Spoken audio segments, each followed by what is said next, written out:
Mm-hmm. There we Hello, go. hello everyone. We're live. Welcome to An Honest Look. Hi Rick. Hi Bennett.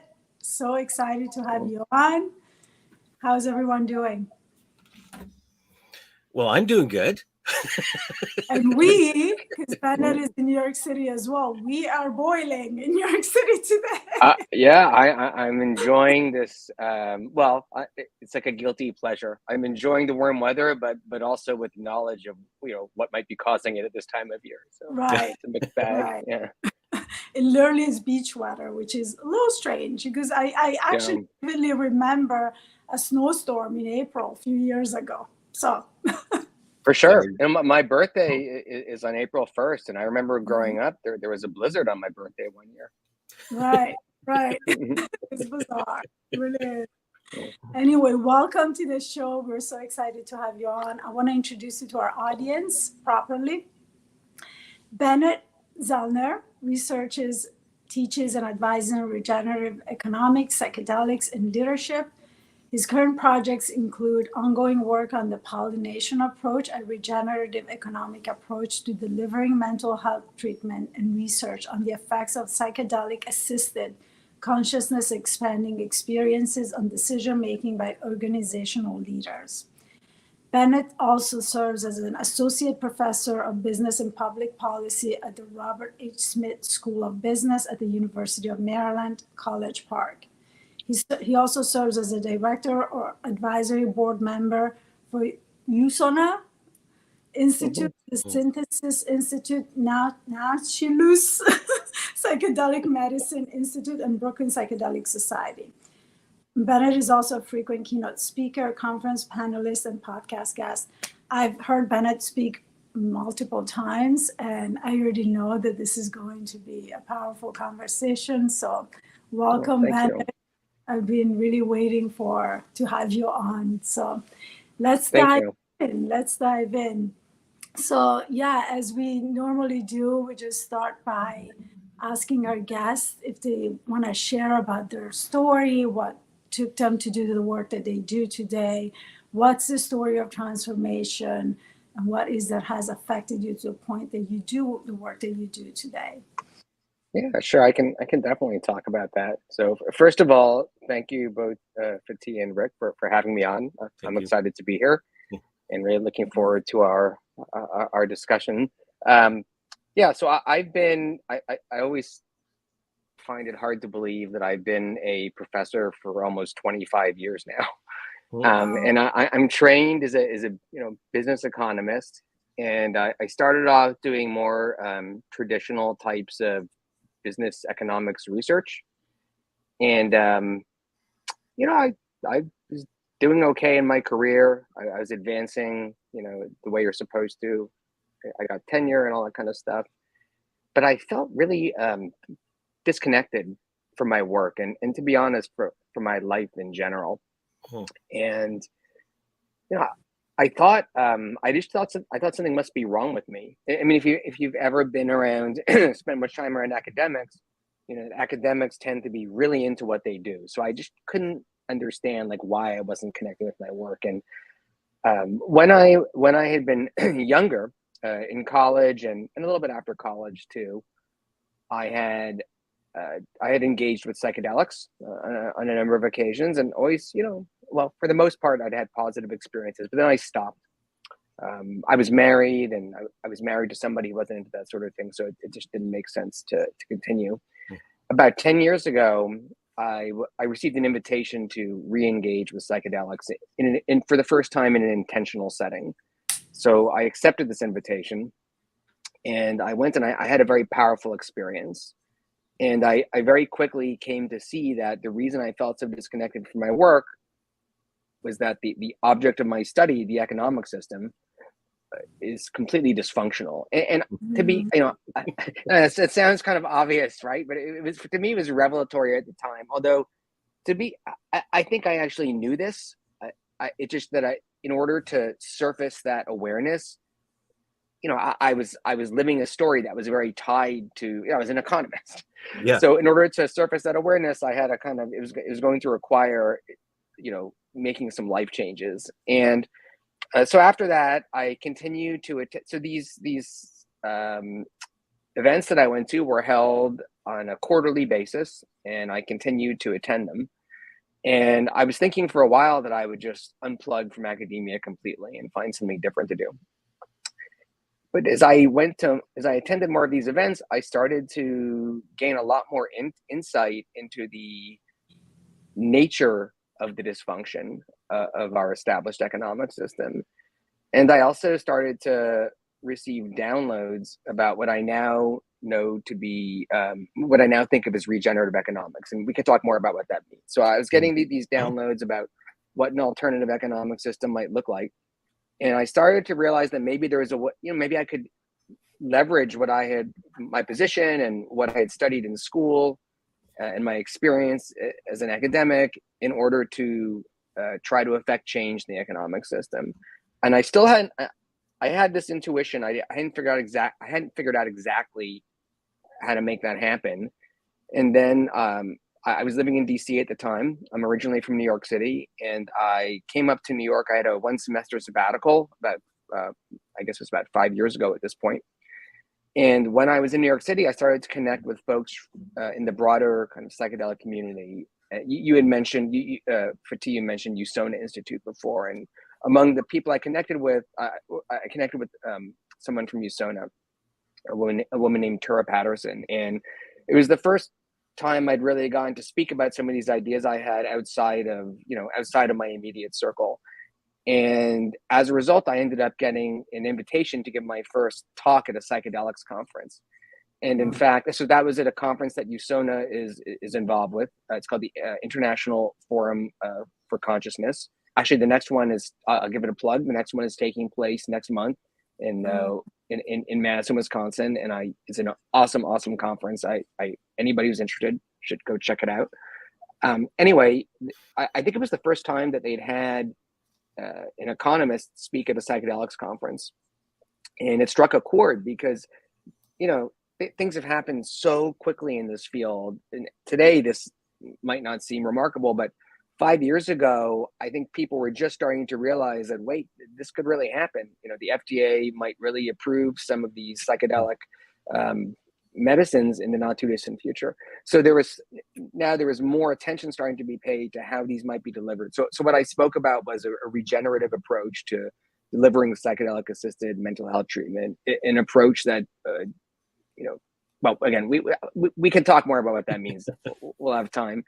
And that one thing led to another, and I kind of got onto the psychedelic conference circuit. I started speaking at a lot of conferences, and that in turn started to shape my research more. And again, we can talk, if you're interested, we could talk about what some of the projects I'm working on are at this point. But yeah, I think I've made, I think the transition that started 10 years ago, I wouldn't be so bold as to say it's complete. And maybe it will never be complete, but I feel like I've made really good progress toward kind of fulfilling what I now recognize to be my life's purpose, which is to help bring forward, to help foster the emergence of a regenerative economic pattern. I got a quick question though, about possibly part of the jargon or the language around you mentioned right in the beginning about you got a download.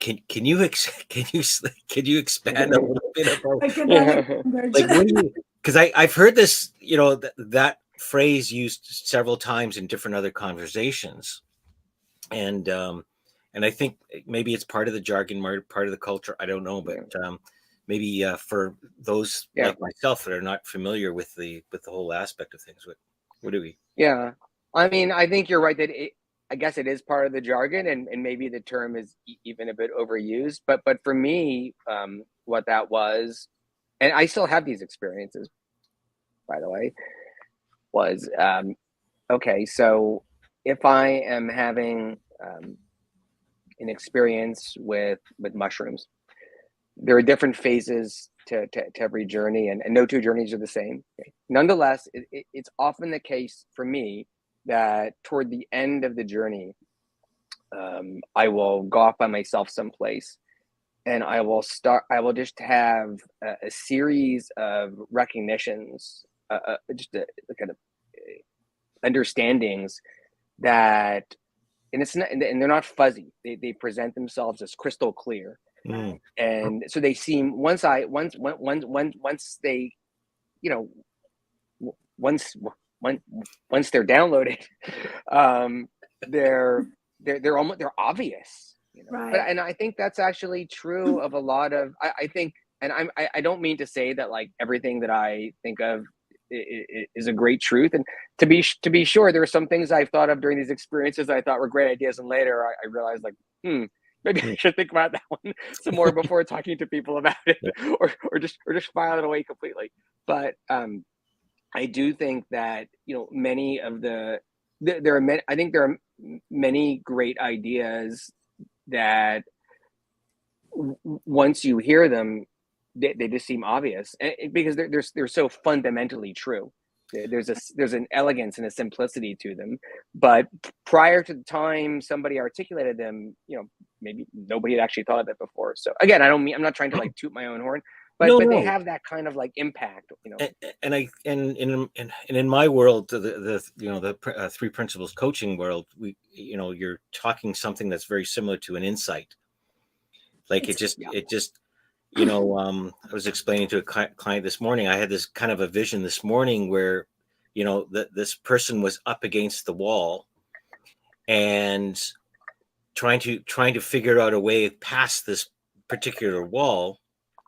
But then the next scene that I was seeing was that it was a far distance, and the wall was only a 4x8. But when you're right up against it, it looks very real. But through an insight, you go, wait a minute, this is so obvious. Like I just need to go around it. I don't have to do anything special. So that's cool. Well, that's very cool. I think that's a great metaphor, and I think that also, you a moment ago you were asking me to kind of describe, what the nature of this type of experience is, maybe for somebody who hasn't had it before. And so I think one of the characteristic attributes of psychedelic experience is these experiences often do allow you to step back, and so that means that could entail, as in the example I was giving, stepping back and gaining awareness of something at the kind of macro level. So when we think about the economic system, I think of that as a macro construct. But that also, this is maybe even more relevant, for a lot of people. That also often includes awareness about oneself. Right. So oftentimes people have these experiences and they realize that they've been stuck in a story of some sort. And they're able to just kind of back up and kind of see that story. And it's very powerful to kind of, to gain that kind of purview. Clarity. Yeah, I would say it's like an insight mixed with those moments that you're in flow when you're doing creative work, where you get these incredible ideas. They're like, oh my God, that would be an amazing idea. So it's, to me, is both, right? Is that stepping back, that bird's eye view, that perspective that you get on the things, on the story, just like you're saying, which very much, by the way, is like coaching language, right? What's the story that's keeping you stuck? What's the story that you're telling yourself, right? So we're able to see the story. But then when you talk about downloads, I also think about those like creative ideas that like, you're like, oh my God, you just know such an incredible idea. And oftentimes are innovative ideas, right? And, so it's a mix of intuition, insight, and creative downloads. I think that's fair. I think, first of all, if anybody wants to go Google this, there are lots of examples of famous people who said that they had many of their great ideas, like Steve Jobs is probably the most one of the more well-known examples, as a result of psychedelic experiences. But the other comment I wanted to make in response to what you just said, Fatih, is that we live in a very mind-focused culture. And so we're taught to try to think everything, and that's often to the neglect of listening to our intuition. But many of us can't even hear our intuition. And I think that psychedelics can help us to rebalance. If you think about it, kind of, rebalance those poles of kind of intellectual understanding and intuitive understanding. And now I'm just kind of armchair theorizing, but I do think that's probably another one of the reasons why people are more likely to have these flashes of creative genius during a psychedelic experience. Right. Well, I think your original example, right in the very beginning, like you knew something wasn't quite right with the direction that you were going. Like you were up against that wall, right? And then, and this is what fascinates me about the psychedelics, because we try and do this from a coaching perspective too, is because when you have an insight, you can never really forget it. But it's something that seems so obvious when you get it. It's like, why didn't I see that before? Well, it's because you were so far into it, you couldn't remove yourself. And this just facilitates it a little bit better. Because it was after that incident that you go, well, yeah, that's why I'm not connected to this thing. I mean, the entire economic system is screwed up. It's like, go figure. Wonderful. Yeah. There's so many directions that we could take this conversation to. I think I would like to perhaps start with some of the research that you're doing. And since we're talking about the applications of it, as we're talking, right, as a coach, a lot of this conversation is so relevant to coaching. A lot of this conversation is very much what coaching is all about, helping the person get that different perspective so that they can see that thing that they couldn't see when they were up against it, or that blind spot, right? And I personally find in researching it and the knowledge that I have about it today, that really the two things combined could really fast track that process of helping people evolve and grow and get past their trauma, things that they're not able to see in a normal condition, while they're that analytical brain is so loud, right? And not allowing the other part of our brain that's more intuitive to get online and be heard. So I find that in my experience that when you combine the two, the result is very powerful. And I know that you've done some research on this, so I would love to get a little bit into that if you don't mind. Well, I mean, the project that I'm most deeply engaged with right now, so I'll talk about, this is the project I'll talk about, and I think it relates to what you were just saying. So first, just to be clear, as I already said, I'm trained as an economist. I'm not a therapist, I'm not a psychologist, I'm not a psychiatrist. I'm not trained as a neuroscientist. So there are lots of incredible folks who have those sorts of backgrounds who are doing research related to the use of psychedelics for addressing different forms of mental distress, such as depression, PTSD, smoking cessation, alcoholism. Like the list goes on. So that's I guess that's kind of a caveat. But so there was a time during which I was. So there was a time during which I was.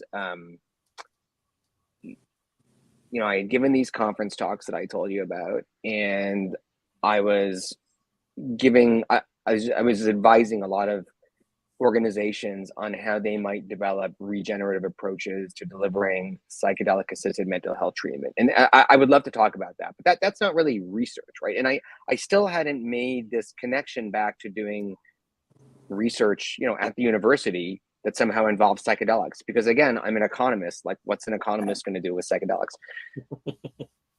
And we figured it out.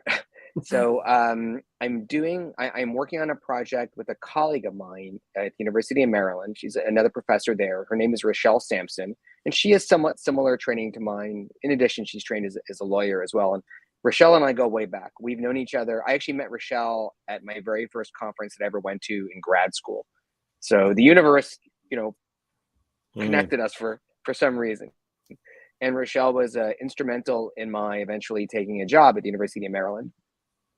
A few years ago, we started discussing, what it might look like to do a research project looking at the effects of psychedelic experiences and consciousness expanding experiences more generally, but in particular psychedelic experiences on decision making by organizational leaders, by business leaders.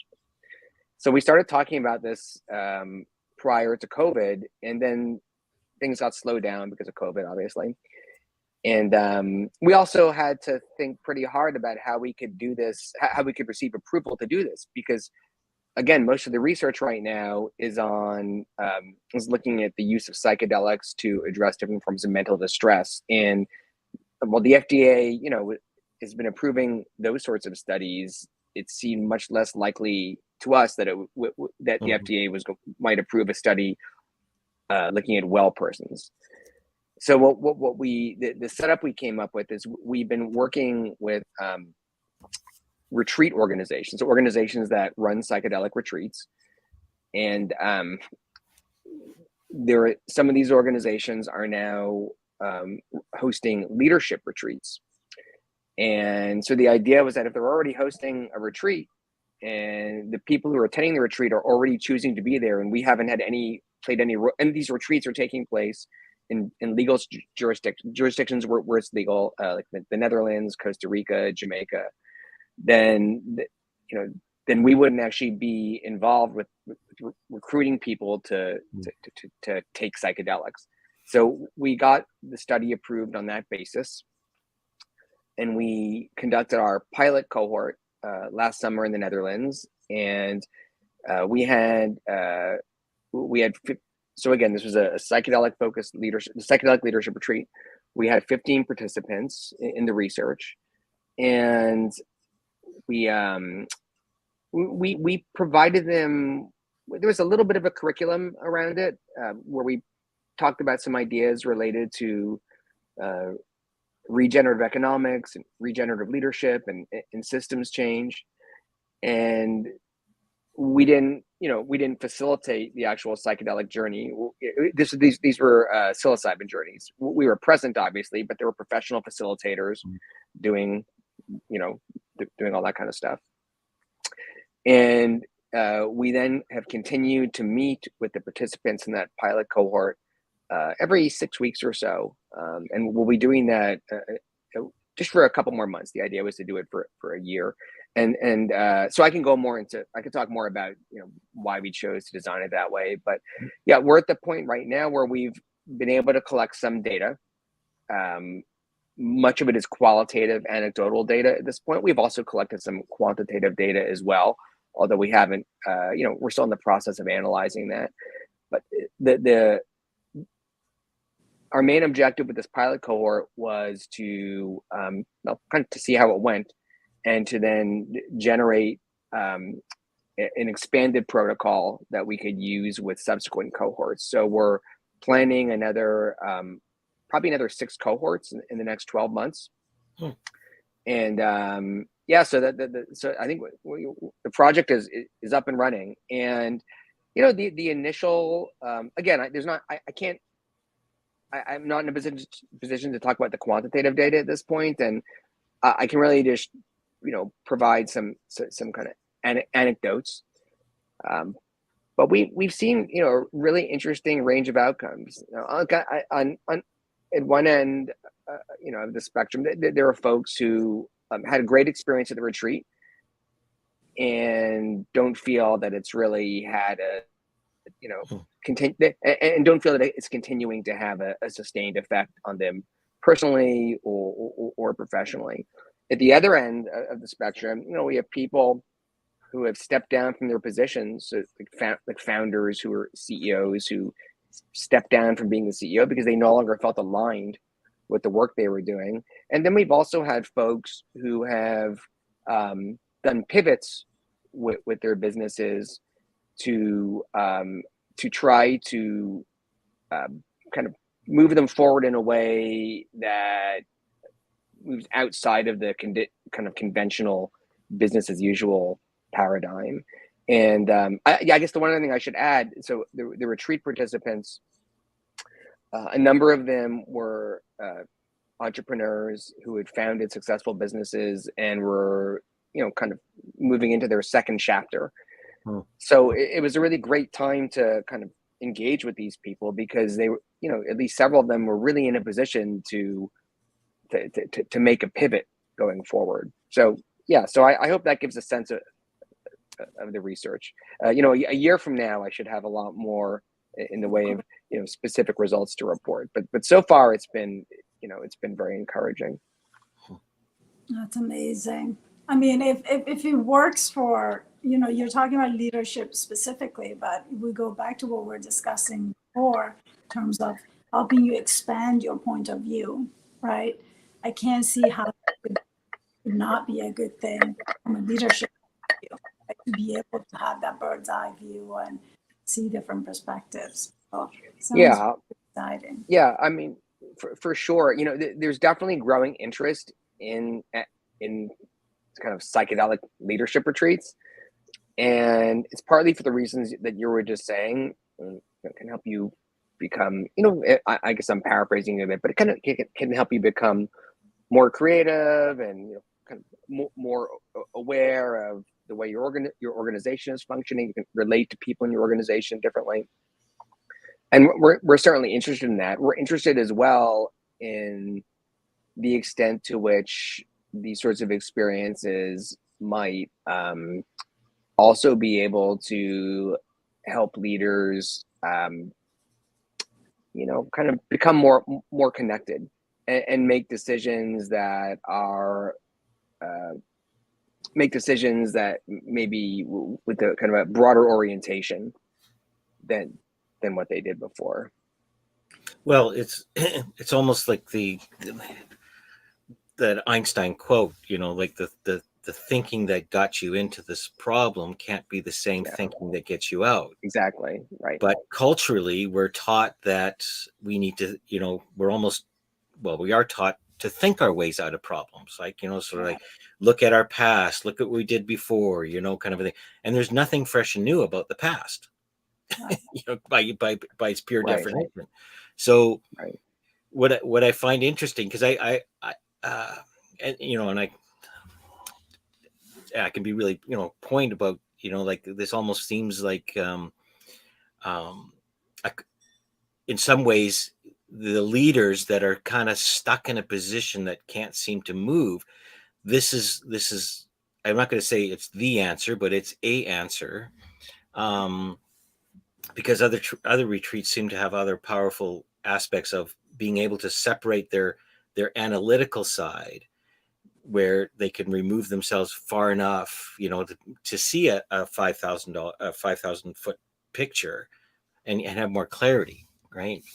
And that's what fascinates me about this, the aspect of what I hear from people's experiences is that, a very simple pill or has this ability to disconnect your ego enough that you sort of get more clarity, and from that clarity point of view, fresh and new ideas start to occur. I mean, it's definitely just the one thing I would add to that. The substance is a tool, right? But it is not. There's this really old adage in psychedelics about set and setting, the importance of set and setting. So set being mindset and or intention, and setting being the actual physical setting in which you have your experience. And I think that's, I mean, I 100% agree with that. And, just to go back to this pilot cohort at this retreat last summer, it was a remark. I mean, as I already mentioned, the retreat was run by a professional company with professional facilitators.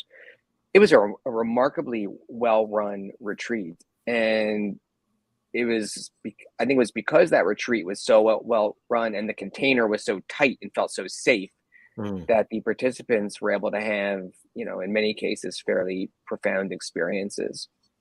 So it's both. Maybe you could also get that way. Maybe you could also get to that same place if you were in that same kind of container, and maybe you could also get to that same place with breath work. And in fact, during the retreat, there was breath work prior to the psilocybin experiences, and it was powerful. I mean, the participants, I think they were surprised. Honestly, I've done some breath work myself before and seen other people do it, and I was kind of surprised too. They went really deep just with the breath work. So it's everything together. Right.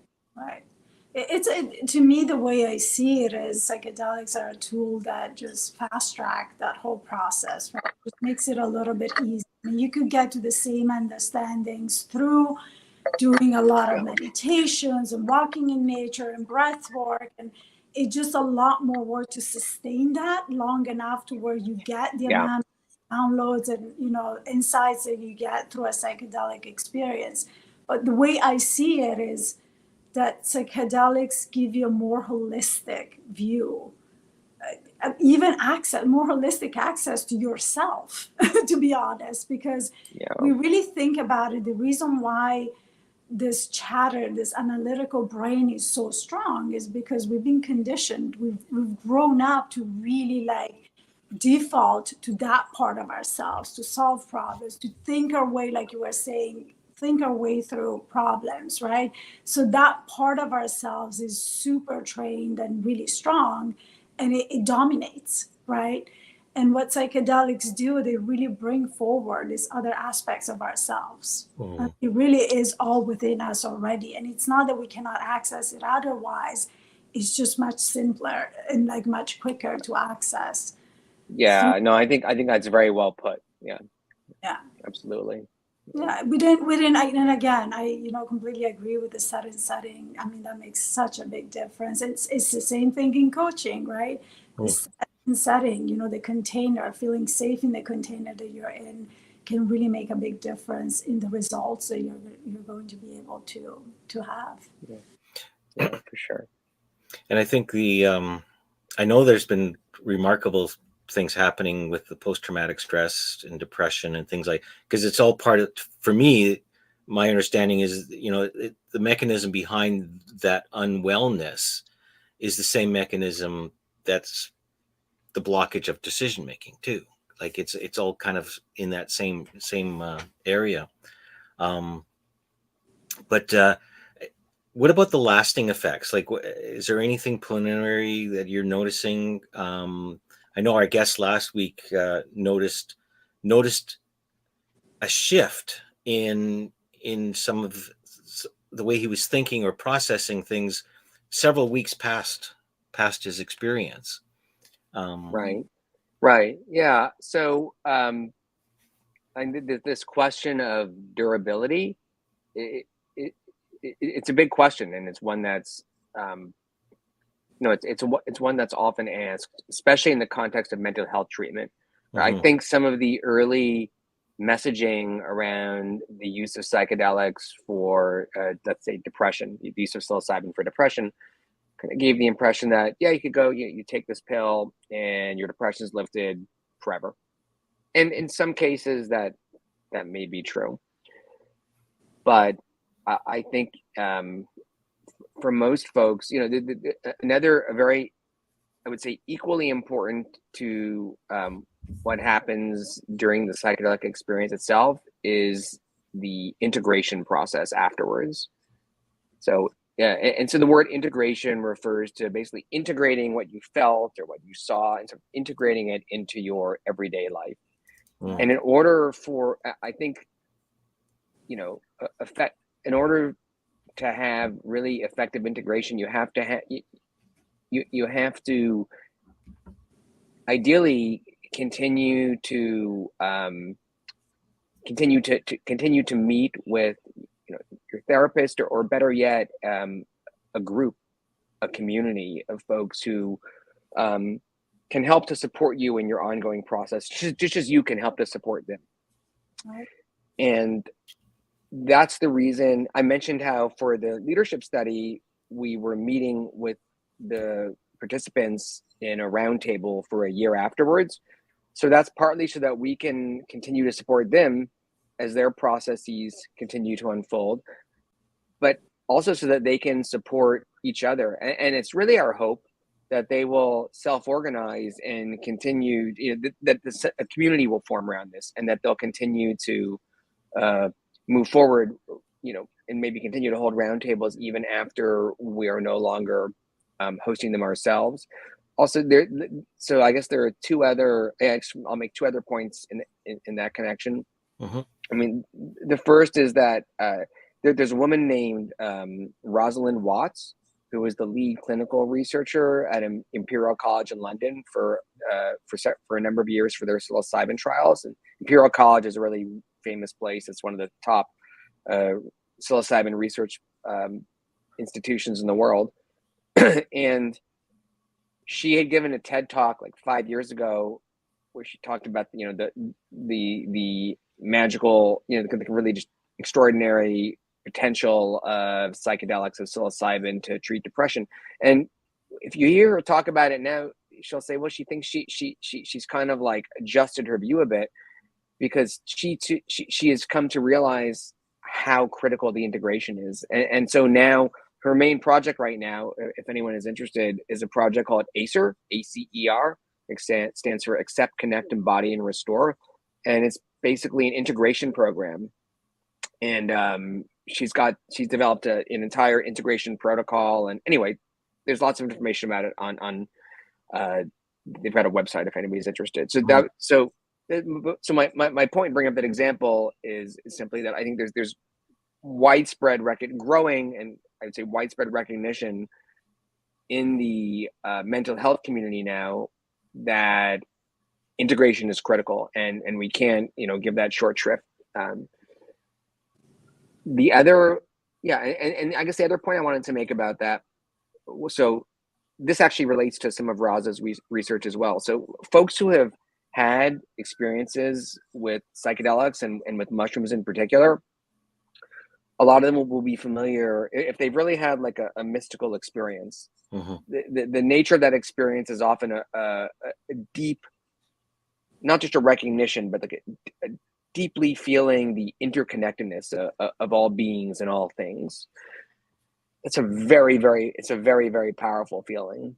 And what Roz found in some of her research is that one of the primary channels, or perhaps the primary channel through which psychedelics and psilocybin in particular reduces depressive symptoms, is by creating an openness to connection with oneself, with others, and with the wider world. And that makes a lot of sense if you think about it. I mean, disconnection is a core feature of depression, and I would go further than that. I would argue that, if we look at our economic system, it's a very disconnecting system. In fact, I think that it's not just our economic system. I think there's, that we have a very disconnecting set of societal institutions in general. So if we look at the massive increases in the incidence of depression, anxiety, suicide over the past several decades, I think that disconnection is a core feature. I don't think it's that all of a sudden all these people develop, some kind of chemical reason why they became depressed. It's a cultural problem. It's a response to a toxic environment.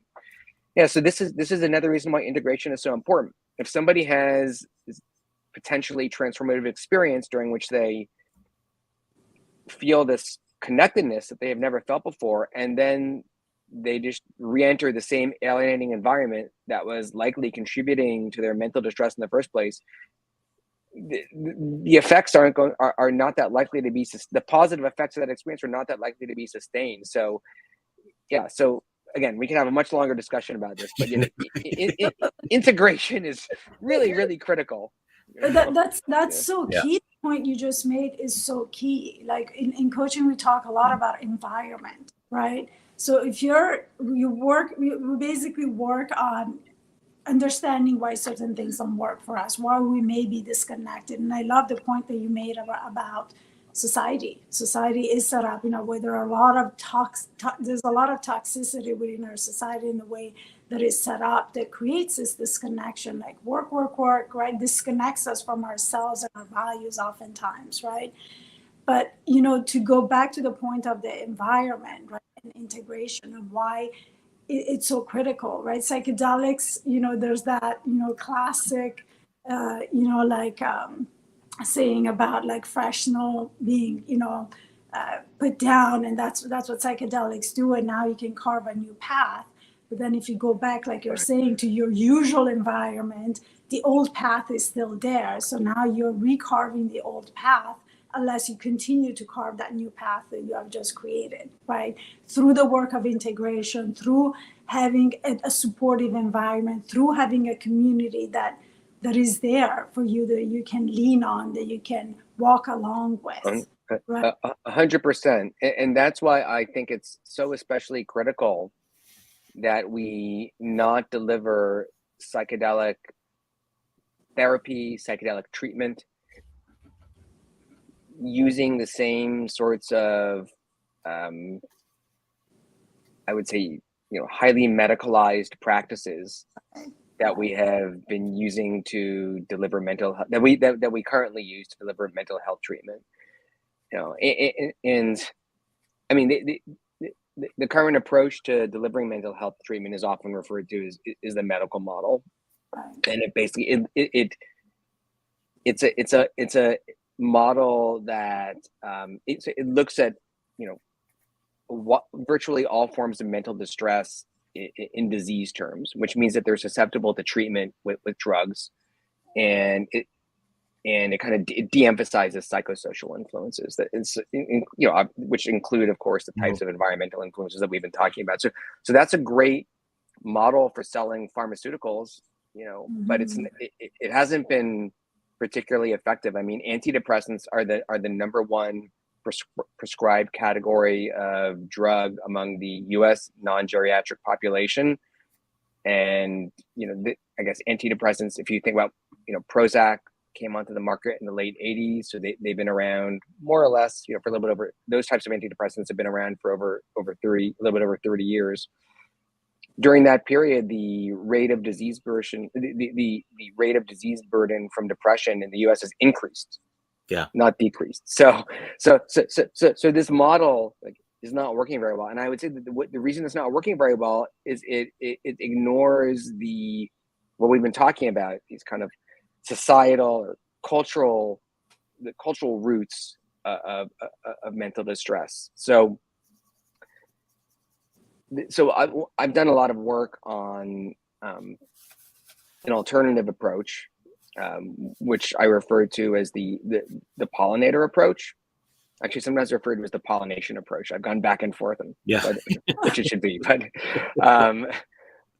the idea, I mean, in a nutshell, the idea is that the place where you go to receive your psychedelic treatment should be a sort of community institution.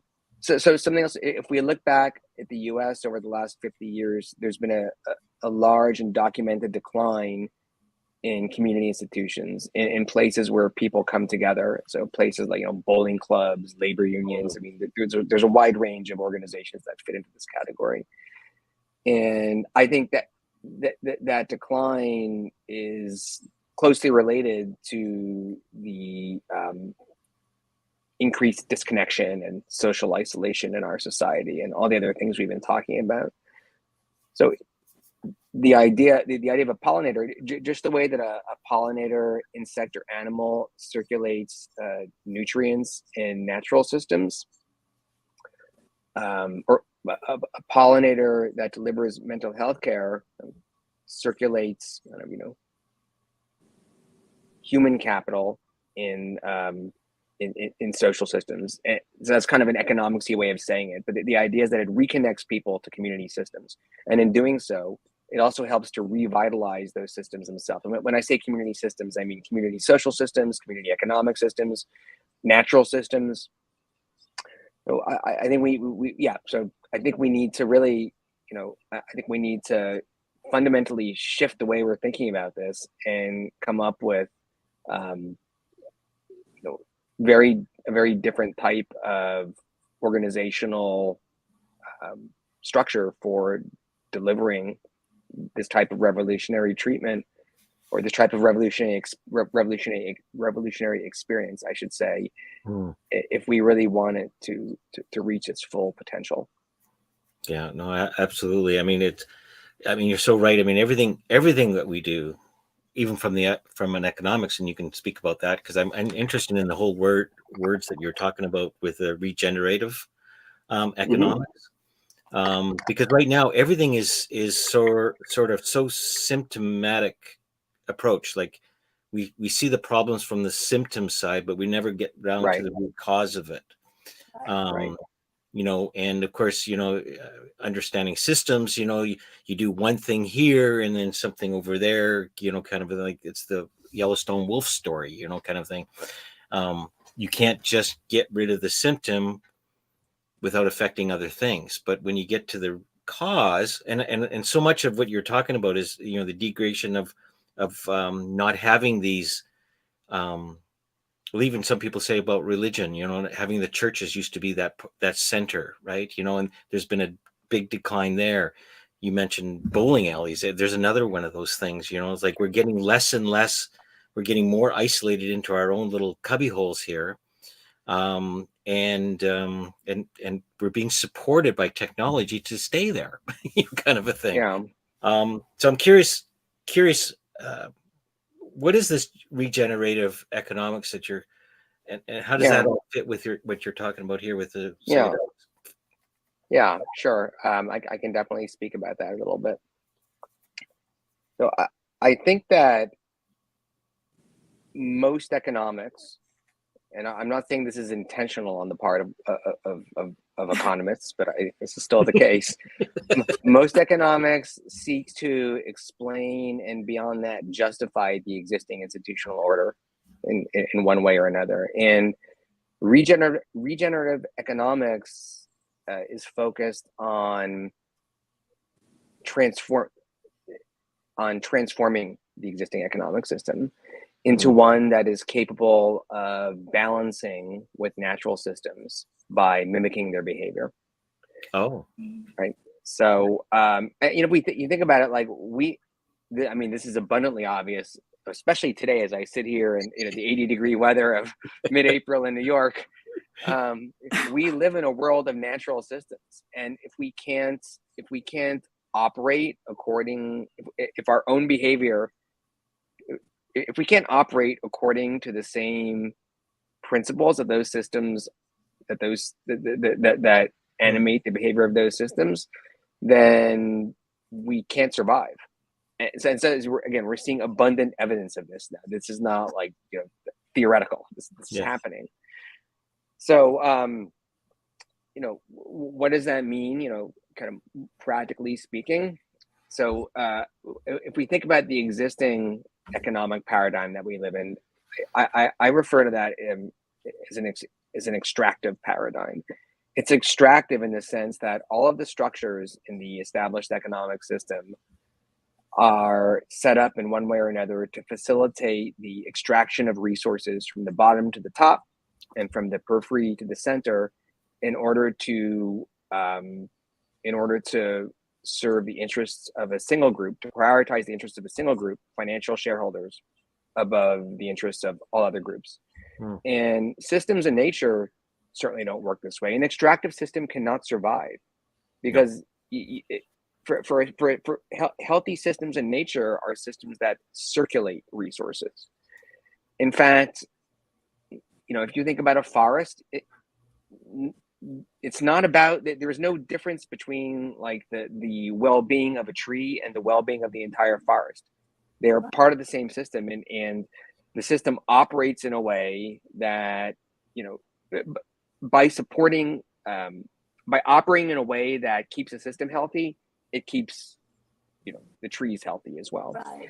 So one of the key, one of, you know, we can look, there are a number of different principles that we can kind of derive from the behavior of natural systems, but one of the key principles is one that I already alluded to, which is the principle of circulation. So, and that's where this idea of a pollinator comes in. The idea of a pollinator. So a pollinator doesn't just have to be, it isn't just a concept for the mental health space. A pollinator is any sort of organization that facilitates the circulation of resources in order to strengthen and restore the economic, social, and natural systems that in turn support our individual and collective well-being. But just to give you another example from a different area, so I give an example of a financial pollinator. So let's, a lot of folks, they've got some retirement savings and they live in a local community someplace, and in many cases, they're probably putting those retirement savings into mutual funds. And so the savings actually flow to the stock market and largely into large, into large corporations, so they're extracted from the community to these large concentrated centers of power and finance. And when that happens, that financial capital, if you will, is no longer available to circulate in the community. So it's starving the community of one of the nutrients, one of the economic nutrients it needs, to create new investment and, just to kind of, in general, to support the economic well-being of the community. So an alternative would be to set up a community capital fund. So the local residents put their savings into this fund, and the community capital fund has a mandate to invest in local businesses so that this financial capital gets recirculated in the local community and therefore supports the thriving of the local economic system. So again, that's just another example. There are lots of different examples, but that, that's a real shift that represents a real shift in kind of away from the current kind of mainstream mode of economic organization toward one that's much more regenerative. And it doesn't just end there. I mean, but that's just, again, to kind of give you the flavor. Yeah, no, I like that. There's been so many past philosophers that have all said the answers are in nature. We just have to be more observant, right? When you look at, you talk about circulation and the pollination and things that, sustainability comes from nature. Like when you, right? I mean, if back to the COVID example, like when we extracted ourselves from the influence, right? COVID put us in total isolation, hands off of everything. It really gave us a chance to see what nature had the power to do. Yeah. And there were some wonderful examples of how it regenerated itself in areas that we thought were lost, kind of a thing. So yeah, no, it's remarkable. I'm going to be digging your paper out. Cool. I would love that. Yeah, no, and we'll put it in the link too. We'll put it in the link too. Yeah. I think its time has come. I think you this is really, really cool stuff. It sounds like a paradigm shift to me. Sounds like you're working on a paradigm shift from that model of economics, and not only, right? Now we just have to do it. Okay. But yeah. I mean, just to go, I know we're kind of coming up on time here, but just to go back, to your point, Rick, and I don't feel like I have some privileged or some special knowledge about how to save the world, but I feel the one reason that I feel confident about talking about the stuff that I talk about is precisely that it comes from nature. Right. I mean, what greater truth could there be than the patterns of nature? Yeah, and in terms of articles, I'm not sure which one you have. The one, if people are interested in regenerative economics more generally, the double-blind one, that talks about regenerative economics a bit, and then makes the specific link to psychedelics. Okay, yeah, we'll get those up there in the links. Cool, because it is, I mean, what I love about our show is we get guests like you that really open our minds up a bit about what are some of the other possibilities out there, and I think that's what what psychedelics seems to be pointing to particularly on the leadership side of things, because I mean, there was a lot of studies back in the 60s when, you know, we were aware of the LSD stuff and some of the things that were like we never thought of, like they were, you know, the transistor and various other architectural designs and things like that. There's something definitely there that we're missing, and it's really cool to have guys like you and you know, we're get to learn more. Thanks. I'm putting your links on here because I really want people to be able to access them. Well, I'll just make one final comment while you're doing that. You know, there's this concept that's known as the social construction of reality, and the social construction of reality refers to the fact that we all engage in these habituated behaviors that we're conditioned to behave in, which, when we all behave in them, lead to a certain, like, to society's pattern, and then we accept this pattern as an external and immutable fact. Psychedelics have the ability to help people question the fundamental nature of reality, and I think that's one of the reasons that they hold so much promise for some of the problems we've been talking about. Yeah, absolutely. I love this point. It's like, it seems like we've come back to the conclusion that, like, through psychedelics or the pollination theory approach that you are, you know, trying to implement, where the answer is going back to nature, whether it is to our own nature and to you know, what is already within us, or to observing how nature behaves, right? It nurtures itself and sustains itself. Yeah. It all goes back to nature. Well, and to understand, we are part of nature. Exactly. We are That's nature. Right. We are nature. Exactly. We are not surrounded by it. We are it. Yeah, exactly. We're not the center of the universe, by the way. You know, Yeah. I love this. You know, I usually ask if there were any last words or anything that we should have asked you before we end the show. Is there? I think we're at a good. I mean, we've just gotten to the fundamental nature of reality, and then the fact that we are nature. I'm not sure we can really go beyond that. We can't really top that one. That was an amazing mic drop moment. Yeah. Thank you so much, Bennet, for coming on, for sharing your knowledge. Thank you both. Talking about your research and all the work that you do. And you know what? The how it's going to reveal itself. The big idea is there, and it's all about taking one step in front of the other. That's what I tell myself too. I think so.